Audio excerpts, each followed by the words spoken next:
देख रहे हैं नेटवर्क 33 राजकुमार के साथ। तो चलिए पढ़ते हैं आज की कहानी की ओर। दोस्तों, आज की कहानी है सोम और उसके दोस्त रामू की। खलासी होने के नाते रामू की अच्छी खासी दोस्ती हो चुकी थी, जिस कारण सोम और राजू काफ़ी दिनों से एक साथ ही काम करते थे। रात का समय सड़क के ऊपर बिछा हुआ ये सन्नाटा, जिससे ट्रक और रामू अपनी आवाज़ से छिन भिन करने की नाकाम कोशिश कर रहे थे, लेकिन उस सन्नाटे पर कोई असर ही नहीं पड़ा। सड़क पर पसरा हुआ गहरा सन्नाटा ये बता रहा था कि रात गहरी हो चुकी है और अब ट्रैफिक का कोई नामो निशान नहीं है। बिंदास होकर सोम अपने ट्रक को रफ्तार से भगाने लगा। सोम ने एक नज़र घड़ी पर मारी तो उसने देखा कि रात के तकरीबन 1 बजने को आए थे, यानी कि अब वक्त हो चुका था जब उन्हें किसी रात्रि वाले ढाबे को ढूंढना था।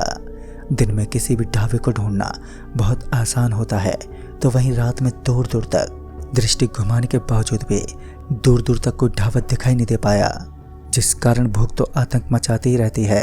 रामू सोम से चिल्लाते हुए बोला, अरे उस्ताद जी रुको तो सही, मुझे एक हल्की सी रोशनी दिखाई दे रही है। इस पर सोम ने तुरंत ही ट्रक को रोक लिया। साइड में ट्रक को रोकने के बाद उसने देखा कि किसी ने अपने दोनों हाथ विंडो पर रखे हुए थे, जिसका चेहरा नजर ही नहीं आया, क्योंकि ट्रक की हेडलाइट उस आदमी के मुकाबले ज़्यादा थी और उस आदमी का चेहरा तक नजर ही नहीं आ रहा था। सोम थोड़ा सा झुकते देखने लगा तो उसने देखा कि हाथ में कटोरा लिए एक भिखारी उससे भीख की मांग कर रहा था, लेकिन इस वक्त सोम के पास देने के लिए कुछ भी नहीं था। इससे पहले कि राम को कोई ढाबा दिख पाता, वो भिखारी चिल्लाते हुए बोला, तुम लोग मरोगे, तुम दोनों कुत्तों की मौत मरोगे। सोम को लगा कि शायद वो चिढ़ गया है, जिस कारण ऐसा बोल रहा है। सोम ने उसके ऊपर ज़्यादा ध्यान नहीं दिया और रामू से कहने लगा, अरे भाई साहब क्या हुआ, कोई ढाबा दिखाई दिया क्या? तो उसका जवाब आया, अरे हाँ, मुझे हल्की सी रोशनी के साथ एक दुकान भी दिखाई दे रही है। सोम ने अपने ट्रक को वहीं पर बंद कर दिया और फाटक खोलकर नीचे उतरने लगा।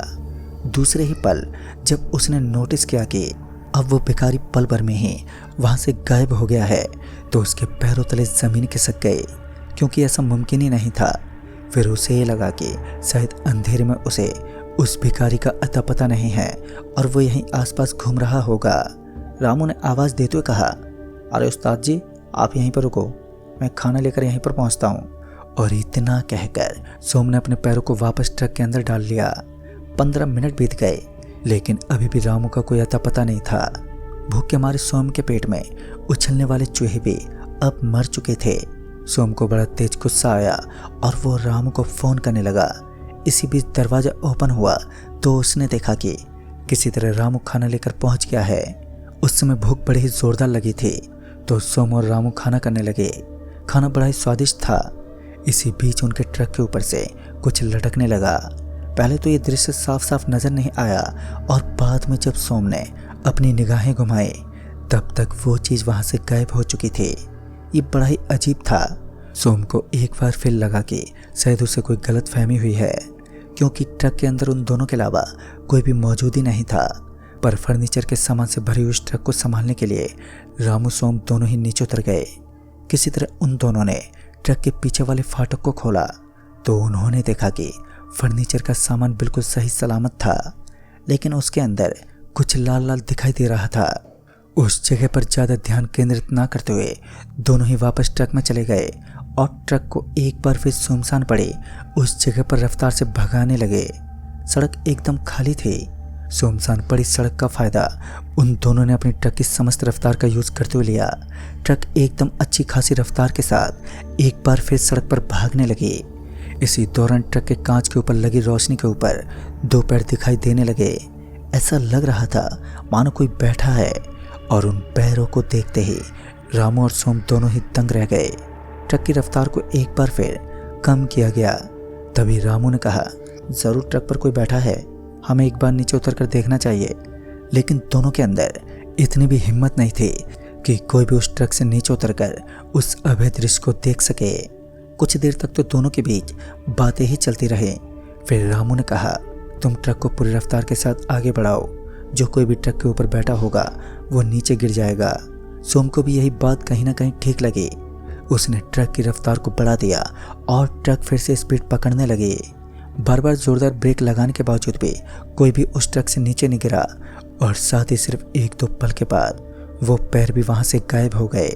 कुछ तो बड़ा ही आश्चर्यजनक था। स्पीड का अंदाजा लगाना अब बहुत ही मुश्किल था, क्योंकि चारों गेट डालने के बाद भी ट्रक अपनी समस्त रफ्तार के साथ सड़क की एक एक चीज को बेहद तेज गति के साथ क्रॉस कर रही थी। तभी रामू ने कहा, अरे उस्ताद जी, यहीं से एक शॉर्टकट रास्ता निकलता है। अगर हमें जल्दी पहुंचना है तो हम उस रास्ते का इस्तेमाल कर सकते हैं। और फिर ये सुनकर सोम ने ट्रक को उसी तरफ घुमा दिया। ट्रक का पूरा चेहरा घूमने के बाद सोम ने कहा, अरे भाई तुझे ठीक से तो याद है ना, यही वो रास्ता है ना? क्योंकि ये तो एक छोटी और कच्ची रोड है और जिस कारण रास्ता भी थोड़ा सकड़ा हो गया था। रामू मन ही मन गुनगुनाते हुए बोला, क्या पता आगे वाले रास्ता भी हो सकता है। जिसके ऊपर सोम भड़क पड़ा। इतने में रामू ने कहा, अरे नहीं नहीं, यही रास्ता है, वो देखो सामने जीवानगर का बोर्ड लगा है। अब सामने उस तरफ ध्यान दिया तो उसने देखा कि वहां पर एक बोर्ड लगा था जिसके ऊपर जीवानगर का नाम लिखते हुए नीचे 57 किलोमीटर लिखा हुआ था। यानी कि करीब 1.5 घंटे के बाद वो दोनों सही सलामत उस जगह तक पहुंच जाएंगे जहां उन्हें इस फर्नीचर की डिलीवरी करनी थी। दोनों के चेहरों को राहत की सांस मिली, लेकिन अच्छी चल रही जिंदगी और भागती हुई ट्रक में कोई भी गड़बड़ कभी भी जन्म ले सकती है। कुछ ऐसा ही हुआ। चलती हुई ट्रक ने अपने इंजन को एकदम से जाम कर लिया और ट्रक को यूं बंद होता देख उन दोनों को भी समझ में नहीं आया कि ऐसा कैसे हुआ। ट्रक तो एकदम नई नवेली है और बावजूद इसके भी ट्रक का यूं बंद होना उचित नहीं था। ट्रक के ऊपर से बोनट पर कुछ गिरने की आवाज आई। इस आवाज को सुनते ही रामू ने ट्रक की हेडलाइट पर देखा तो उसने पाया कि ये तो वही भिखारी था जिसने पहले सोम से भीख मांगी थी। सोम पूरा गुस्से से लाल हो गया और उसने उस भिखारी को पकड़ते हुए कहा, तुम हमारा पीछा क्यों कर रहे हो और तुम्हें हमसे क्या चाहिए? लेकिन उस भिखारी की तरफ से कोई जवाब नहीं मिला। जब सोम उसे पकड़कर जोर जोर से हिलाने की कोशिश करने लगा तो उसे एहसास हुआ कि इस पतले शरीर में इतनी ताकत थी कि सोम की पूरी ताकत भी उसे हिला तक नहीं पाई। लेकिन जब उस भिखारी ने एक हल्का सा धक्का सोम के कंधे पर मारा तो वो ट्रक से जा टकराया और ट्रक की एक लोहे की कील उसके सर के अंदर धंस गई और सर से खून बहने लगा। रामू को यह सब बर्दाश्त नहीं हुआ और उसने गुस्से से उस भिखारी का शर्ट पकड़ लिया और उसे वो खींचने लगा। लेकिन सोम की तरह वो भी अपनी नाकाम कोशिश में नाकाम रहा। उसकी भुजाओं की पूरी ताकत भी उस भिखारी को टस से मस नहीं कर पाई, जो वाकई बेहद अचंभित दृश्य था। फिर उस भिखारी के पीछे उसे एक विशाल सी पलटन नजर आने लगी। उन सभी के चेहरे के मांस सड़े हुए थे और सभी के हाथ में कुछ न कुछ अजीब था। रामू को विश्वास हो चुका था कि उनकी मौत उनके सामने खड़ी है।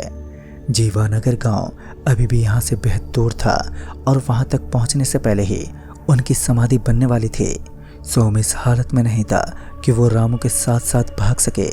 सोम ट्रक के सामने गिर पड़ा, लेकिन रामू ने हिम्मत नहीं हारी और धूम दबाकर भागता रहा। कुछ दूर भागने के बाद उसे एक पानी की टंकी दिखाई दी जिसके पास एक छोटा सा हॉल बना हुआ था।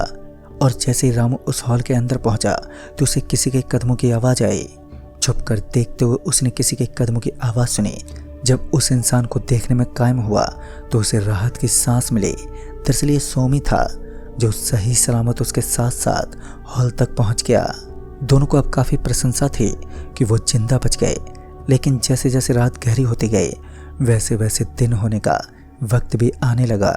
ऐसे में रामू को नींद आ गई और उसके बाद जब रामू की आंख खुली तो उसने देखा कि उसका दोस्त सोम वहां पर नहीं था। फिर वो ट्रक के पास पहुंचा तो उसके पैरों तले जमीन खिसक गई, क्योंकि वहां पर सोम का मृत शरीर पड़ा था। सोम के जिस्म में मानो खून की नदी बह रही थी। वहां की पूरी जमीन लाल हो चुकी थी और उसी दौरान कुछ पल में वहां पर पुलिस भी पहुंच गई। और उसके बाद रामू ने पूरी बात पुलिस वालों को बताई। लेकिन पुलिस इन सभी बातों पर कहाँ विश्वास करने वाली थी। उन्होंने सोम को गिरफ्तार कर लिया, लेकिन जब सोम किसी भी हालत में दोषी नहीं पाया गया तो उसे छोड़ दिया गया। लेकिन आज तक वो उस भयानक हादसे को भूल नहीं पाया जिसके तहत उसने अपने एक करीबी दोस्त को गंवा दिया। सोम ने न केवल इस काम को अलविदा कहा बल्कि रात में सफ़र करना ही छोड़ दिया। दोस्तों, आज रात होने के बाद सोम अपने घर से भी बाहर नहीं निकलता है, क्योंकि वो दिल दहला देने वाला हादसा उसके दिमाग में किसी मूवी की तरह याद आता है। और दोस्तों, कुछ लोगों का कहना है कि आज भी जब वो भिखारी किसी से भीख मांगता है और बदले में उसे बदतमीजी देखने को मिलती है तो वो उस इंसान को जिंदा नहीं छोड़ता। ऐसे में सतर्कता ही पहला हथियार है और हमें किसी को भी बेइज्जत नहीं करना चाहिए, चाहे हमारे पास देने को कुछ भी हो, लेकिन किसी को बेइज्जत करना बड़ा पाप होता है। तो दोस्तों, इस कहानी में बस इतना है। तब तक के लिए बाय एंड टेक केयर।